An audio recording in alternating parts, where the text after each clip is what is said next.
Welcome to Galion Rock and Roar.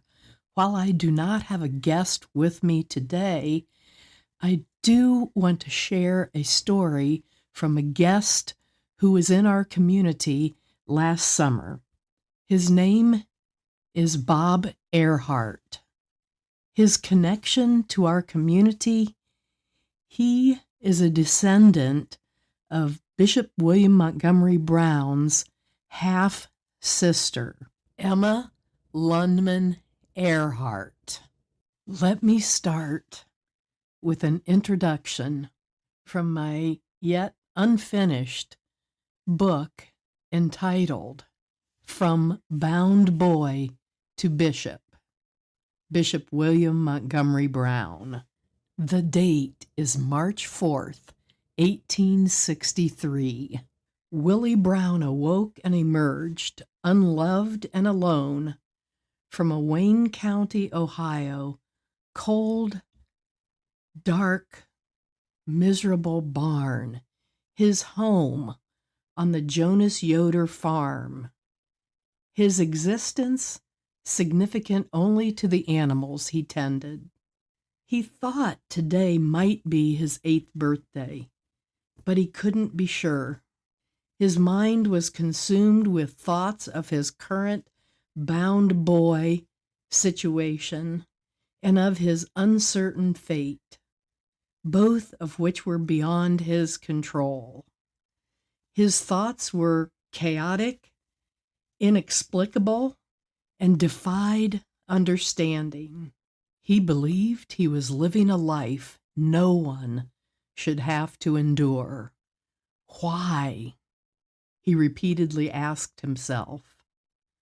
Through the eyes of a mistreated, unfortunate, unloved young boy, Willie struggled to make sense of a life he never asked for or understood. He desperately wanted to know and understand the answers to his many questions, but no answers came until later, much later. The date is June 19th, 2025. Bob Airhart and his wife Judy are in town visiting Brownella Cottage and Grace Episcopal Church, now known as Historic Grace Church. Bob's grandmother, Emma Lundman, was the half-sister of Bishop Brown. This makes Bob the half-grandnephew of Bishop Brown. After touring Brownella Cottage, Bob agreed to go to Historic Grace Church and stand in the front of the church where his half-granduncle stood years ago and speak to us. Here's what Bob had to say. I'm incredibly touched by the privilege of being here. And it all got started because Marcia Yonker called me about a year ago and wanted to pick my brains about my side of Bishop Brown's extended family. That began a major journey for me of self-discovery and family discovery and discovering the other side of my family and discovering new friends. And Marcia, thank you. Thank you. If I had any character, I would elaborate on that, but I just can't pull anything else off other than thank you. And to those of you who are my new friends today, I appreciate everything that you've done to make this moment very special. I was collecting myself. I realized, I'm not collected yet. I realized that not only was I savoring the moment that I got to stand here and say something about what the bishop means to me, but I was savoring a moment for my father and a moment for my great-grandfather, William E. Airhart, who came back from the Civil War and became a plastered plasterer, as my father would describe it, until he found religion and became a evangelical United Brethren pastor now at United Methodist Church. And I take comfort that I'm standing in the tradition of Bishop William Montgomery Brown. This moment, I'd like you to start a journey with me that will take about 20 minutes. It starts in Orrville, Ohio. And those relatives of mine who I hardly ever knew, and only a little bit about them, lived there. The bishop was one of 3 children. My understanding is that he would have been about 6 or 7 when they lived in Orville. His sister 5 and his little brother Jimmy would have been about 3. And he was part of a family of, I'm guessing, itinerant agricultural workers. Certainly not landed, certainly not privileged. And for some reason they moved to Iona, Michigan, a similar farming community where they left here in Ohio, and began again. And the father of that family enlisted in the Union Army, and the family was penniless, propertyless. They were nobody. I don't know the story of how they got back to Orville, but they did. I do know a little bit. I probably have more wrong answers than right answers to the 3 children being farmed out to other families to take care of them, and the struggles that their mother, Lucina, would have had to have taken care of kids and to survive her own self. During the time of the war, she lived in that area.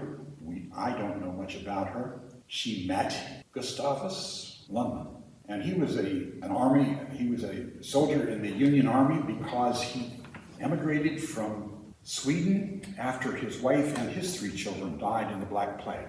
So it touches my heart that we have 2 adults whose life had been torn and turned upside down multiple times. They had 3 daughters. Emma is my grandmother, you know that. And there was some, as I understand it, strained relationship between the first half family and the second half family. I don't know how they got together. I don't know why they got together. I just know that in Akron, yes, Lucina and Gustav started again. My grandfather, William E., married Emma, who had my father, Robert, who had me. And so that's my connection to this place in history. I'm particularly interested in old history. When I was a kid, I was interested because it was Wild West and it was exciting and I could be part of the adventures. I used to shoot Injuns, chase crooks, and be a mountain man in the Rockies. I remember William E., my grandfather, telling stories of riding with his father, who was the UB preacher, in the buggy in Stark County in Wilmot area, and that they got waylaid in a pass one night by some highwaymen who took the gunny sack that they were bringing home that the people in his parish had provided for him. Those are the kind of stories I read. And so, Marcia, you've given me the opportunity to dig deeper into who the people are and what the people are about. Bishop Brown has always been somewhat of a hero of mine because of the social and Christian ethics that he tried to live out and his effort to make the translation from principles to political realities. And political realities are never as neat and clean as the principles that you start with. But he was part of trying to make the world different. And I've always known that he wanted to make the world a place where people like his people, families like the family he was born into, had an opportunity to dignity and the things that they needed, the physical things they needed to be well, to not be hungry, to not be cold. I always appreciated that about the bishop. He spoke an ethic that has guided my family from before I can remember and still does. I can imagine that he would take the biblical Old Testament story of Ruth and Boaz and the part where the ancient Israelites were supposed to not harvest their field up to the fence, but to leave extra of the wheat and whatever they were growing so that people who were penniless could come and help themselves. That makes sense to me. We don't do that today because not many people farm that way, and there are too many of us to come in and live off of just the leavings. I can imagine him talking about being my brother's keeper, for it was the people who were good to the bishop who helped him find a way out of the limitations of his early life. I can imagine him saying, being my sister's keeper, because his sister did not have the same advantages that he did.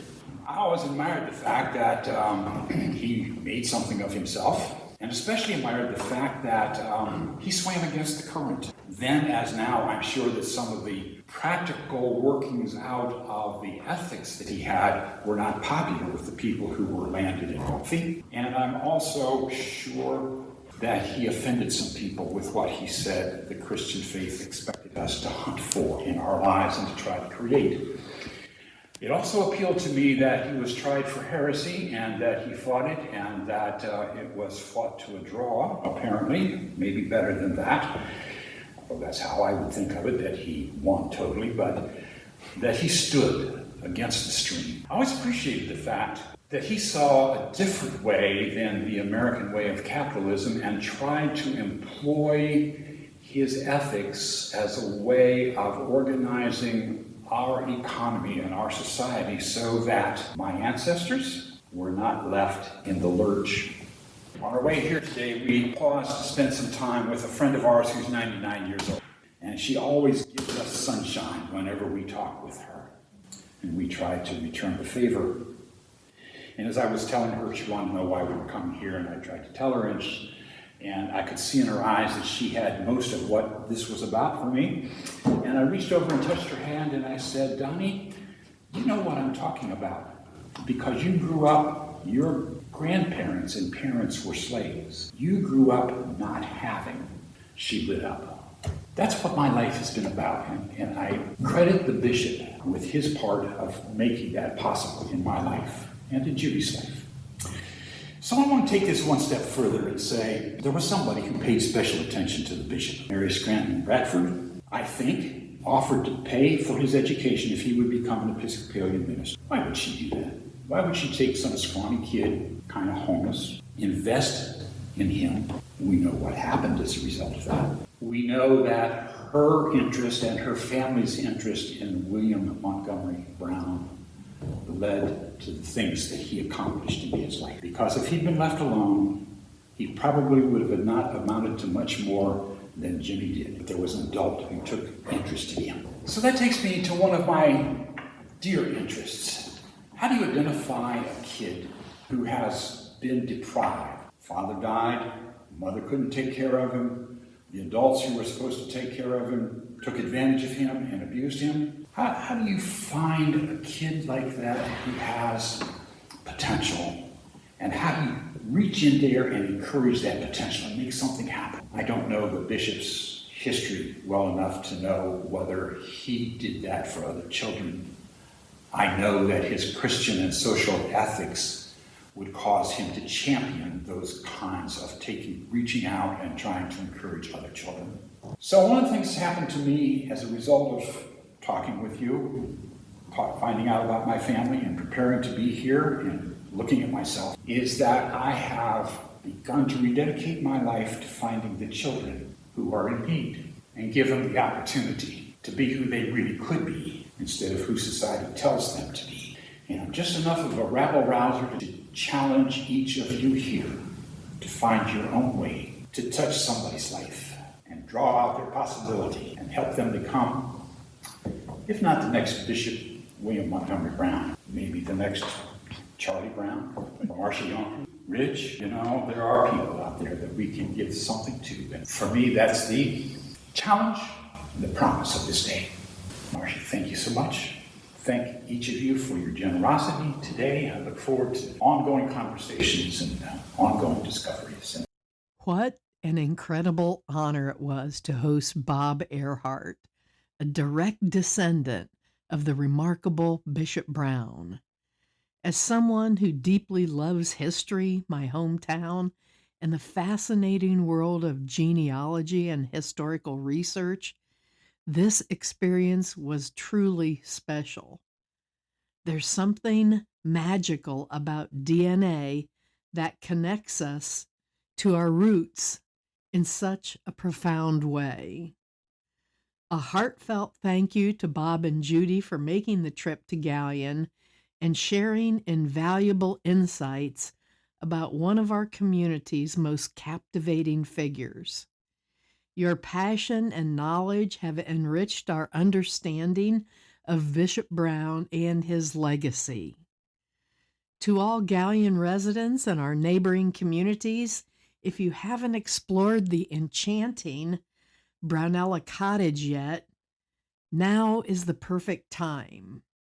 Start your adventure by following the Galion History Center on Facebook and discover more at www.galionhistory.com. Let's keep shining a light on the positive news and incredible people making a difference right here in Galion, Ohio. I'm Marcia Yunker, your host of Galion Rock and Roar, a positive podcast highlighting the positives of our community and highlighting people who are making a difference in our community. Follow Galion Rock and Roar on Facebook and your favorite podcast station. Thank you for joining us.